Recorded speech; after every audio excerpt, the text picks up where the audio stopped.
Once there was a man who was very worried about his son. His son had fallen into bad habits that were slowly hurting his life. He had become a victim of laziness and procrastination.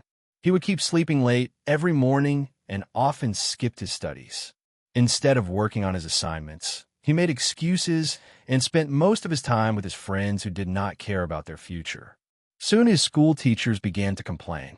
They noticed he was not paying attention in class and was always missing deadlines.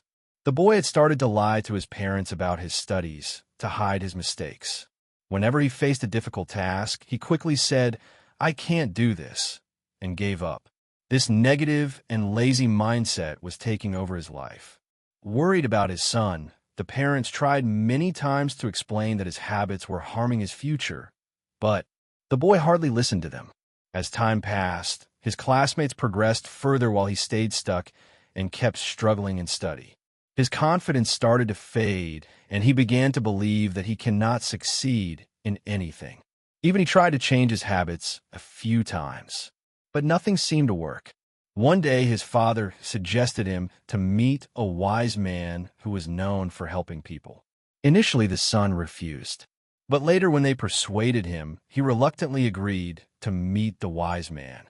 The next day, he set off on his